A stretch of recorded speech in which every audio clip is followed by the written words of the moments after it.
I'm 99 years old this year. And if there is one lesson I trust more than any investment philosophy, it is this: your life rises or falls with the people around you. At my age, I don't chase the market every day. I don't chase trends. But I have always been ruthless about one thing: keeping my relationships clean. People often ask me, "Charlie, why are you always so calm, so peaceful? Why did you live this long without going crazy?" Well, it certainly wasn't because life was easy. It's because I learned early that a single wrong person can drain more energy than 100 good decisions can create.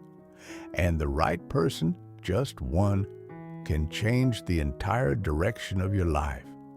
Most people spend their whole lives trying to pick great stocks, but they never learn to pick great people or to eliminate the destructive ones.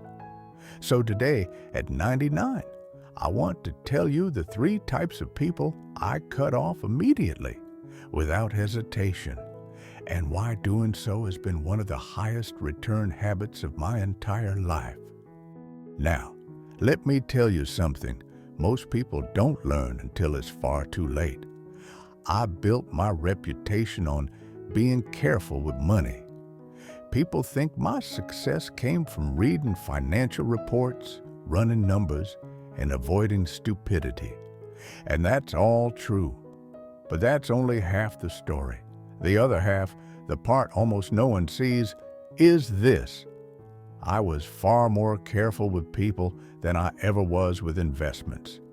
In fact, I've made more progress in life by removing the wrong people than by discovering the right stocks. Why? Because bad relationships are like hidden liabilities on your balance sheet. They don't show up immediately, but they compound quietly and brutally. A bad relationship doesn't just cost you time. It costs you judgment. It clouds your thinking. It infects your temperament. And temperament, as I've said for decades, is the foundation of all good decision-making. People underestimate how quickly a toxic person can ruin your internal operating system. They steal your attention. They drain your patience. They pull you into their chaos. And before you know it, you wake up one day and realize your life has been shaped by someone you never should have let in the door. Money problems can often be fixed, but character problems in your environment, those will eat you alive. When I was younger, I thought I could endure anyone for the sake of opportunity. I believed tolerating nonsense was simply part of growing up. I was wrong. Every time I kept the wrong person in my life, the cost was far higher than I imagined. And as I got older, I developed what my friends jokingly called relationship austerity measures. If someone's presence consistently made me more anxious, more reactive, less clear-headed, I treated that as a red flag, the same way I'd treat a failing business. I cut fast, I cut clean, and I never looked back.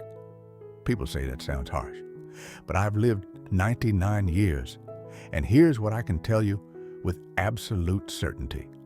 A clean social environment is the highest form of wealth a person can possess. Most people don't fail because they're stupid. They fail because they allow the wrong people to influence their habits, their energy, their values, and ultimately their destiny. A great friend compounds your life upward. A bad friend compounds your life downward. And compounding, whether positive or negative, is unstoppable. So if you ask me whether I value financial cleanliness or relationship cleanliness more, the answer is obvious. Money can be regained. Peace of mind cannot. That's why I tell young people this: you can survive a bad investment. What you cannot survive is letting someone ruin your judgment.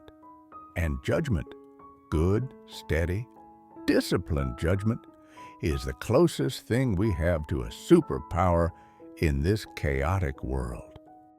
Let me begin with the first category of people I cut out without hesitation, the ones I call emotional debt creators. Most people call them complainers. I call them something a little more precise: professional victims. Now, pain in life is unavoidable. I've lived through the Great Depression, lost a son, went through a difficult divorce, and rebuilt myself financially from nearly nothing. I know suffering intimately, but suffering is not the problem. The problem is people who treat suffering as an identity and self-pity as a permanent worldview. These people carry a small cloud over their heads, and they make sure it rains on everyone standing nearby. You've met them. If their job isn't going well, it's because the boss is jealous. If their investment loses money, it's because the market is rigged. If their relationship fails, it's because everybody else is unreasonable. They never ask, "What can I do better?" They only ask, "Who can I blame today?" Early in my life, back when I was still foolish enough to think I could save anyone, I tried helping these people. I offered advice, contacts, solutions, but every helpful suggestion I made simply gave them a new reason to complain. I eventually understood something critical. Victims are not looking for a way out. They're looking for a place to stay. Misery is familiar, and familiarity is comfortable. And comfort, especially in the wrong places, is a dangerous drug. There is a hidden psychological reward in blaming others, because as long as someone else is responsible, they never have to change, never have to risk, never have to grow. I once knew a man, extremely intelligent, far more gifted than many who later became very successful. But every lunch, every walk, every conversation with him turned into a 30-minute monologue of self-pity. His landlord was unfair. His co-workers were stupid. His luck was terrible. The weather was against him. And on especially dramatic days, apparently, the entire universe was conspiring to ruin him. Meanwhile, around him, people with half his talent surpassed him simply because they were willing to take responsibility. Decades passed. My optimistic friends built families, careers, and peace. But the victim? He aged physically, but not mentally. At 70, he was reciting the same grievances he carried at 30. That's when I concluded something. Self-pity is slow suicide, and being close to someone drowning in self-pity feels like drowning with them. Victim-minded people drain your emotional liquidity. They distort your judgment. They smuggle their hopelessness into your worldview, and they do all of this quietly, like termites eating the foundation of a house. Worse yet, their mindset is contagious. Spend long enough around people who believe the world is rigged against them, and you will begin to think effort doesn't matter. Spend time with people who believe success is evil, and you will unconsciously sabotage your own ambitions. So, in my younger years, I made a decision, a rule I've honored for most of my 99 years. If a person consistently refuses responsibility, I refuse their company. Not with drama, not with hostility, just quiet, clean distance. Because here's a truth many never learn. You can solve a business problem. You cannot solve another person's refusal to grow. And if you let a victim stay too close for too long, their emotional black hole will start pulling your life downward. So if you want to protect your clarity, your ambition, and your peace, start with this. Remove anyone who treats helplessness as a lifestyle. It's not cruelty. It's maintenance. For your mind, your energy, and the future you're trying to build. That is the first type I eliminate without hesitation. Now, the second type of person I avoid is even more dangerous than the victim. Victims drain your energy slowly, but this next group, they can destroy your life quickly, sometimes in one catastrophic moment. I call them the talented opportunists with moral defects. These are the people who appear impressive at first glance. Sharp mind, quick tongue, charming personality, good credentials. They might even impress your parents, your boss, or your friends. But underneath that glossy surface is a small crack in character, a willingness to cheat when convenient, a habit of bending the truth when beneficial, or a tendency to take advantage of others when no one is looking. And let me tell you something from 99 years of watching human behavior. A small crack in character is like a small crack in a dam. It will expand, and it will flood something eventually. When I was younger, I met many brilliant people who could do mental arithmetic faster than calculators, people who could charm a room effortlessly, people who could turn $1 into 10 using nothing but intellect. But I also noticed something chilling. The smarter a person is, the more dangerous their moral flaws become. Because talent is an amplifier. If you have a good engine but a broken steering wheel, you don't just crash, you crash spectacularly, and you take passengers with you. I once observed a very capable fund manager, extremely talented, delivered excellent returns, and was admired by many. But he had a small habit, as people put it.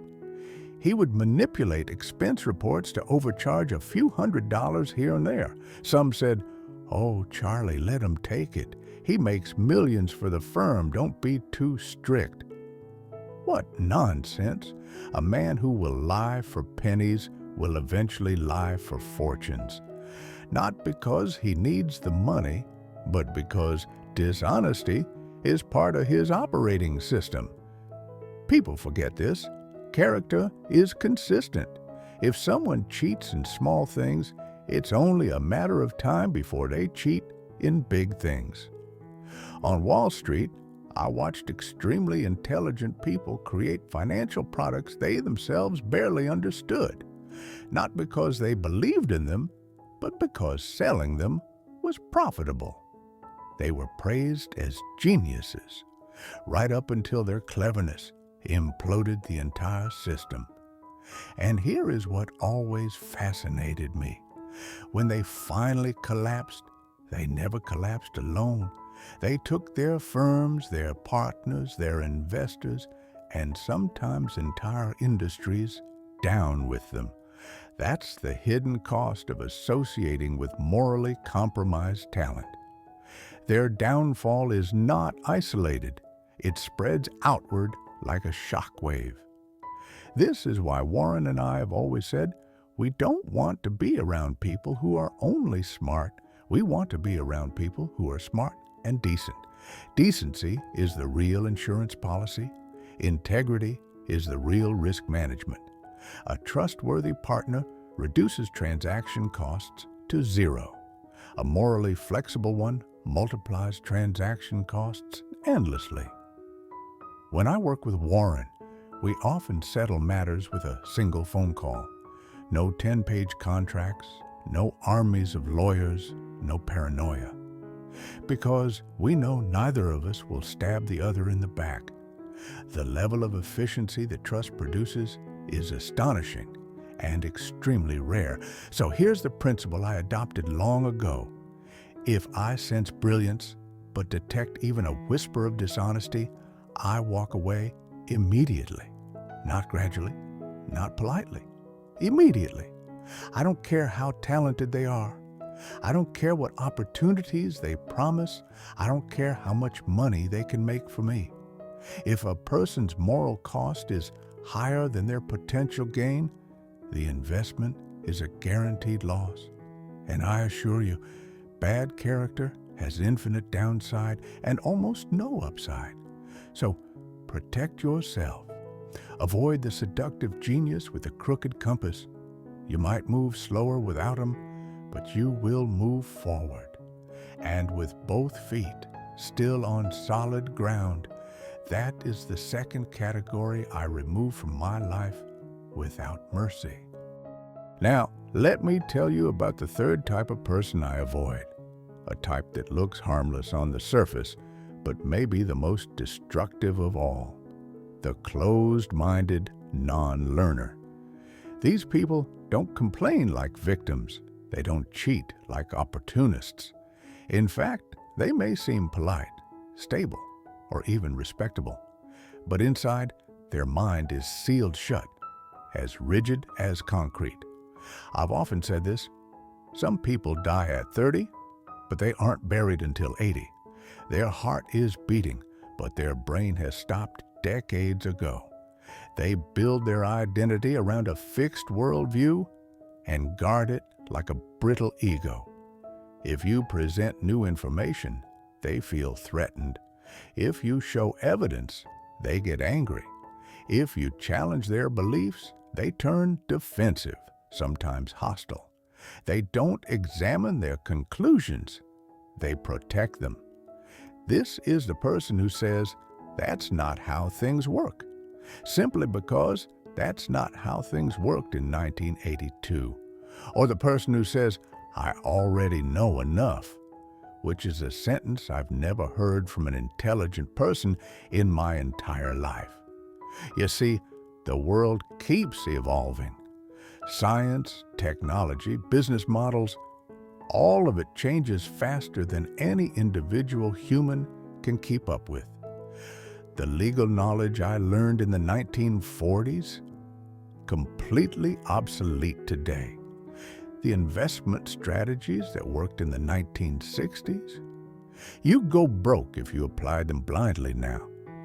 Warren and I survived decades in markets not because we were the smartest, but because we were willing to change our minds.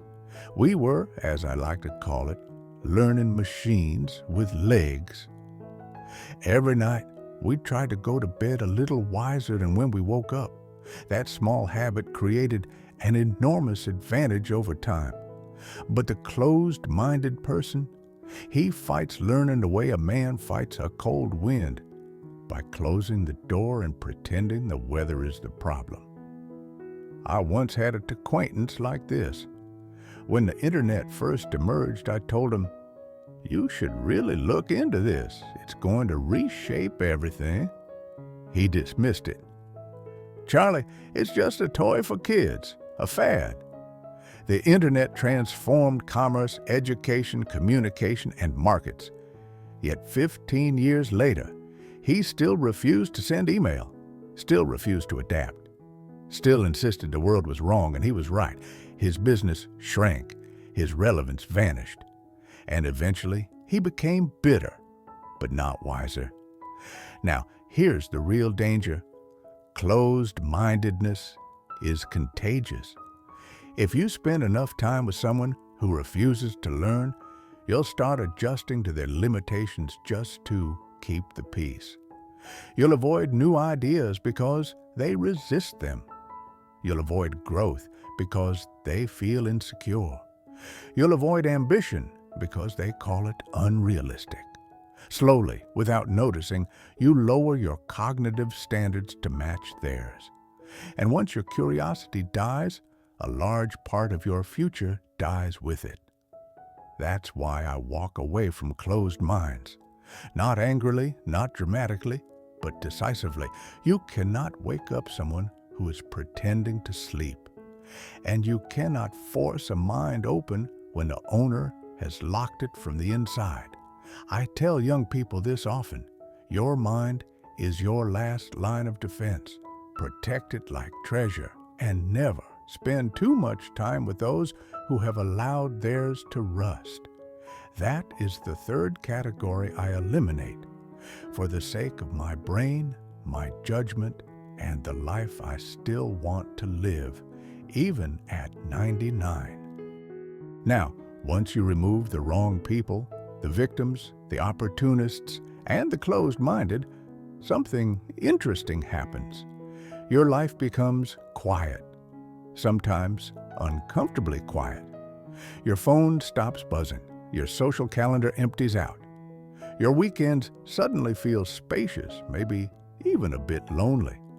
Most people panic at this stage. They think they become isolated or unfriendly or antisocial. But I'll tell you what actually happened.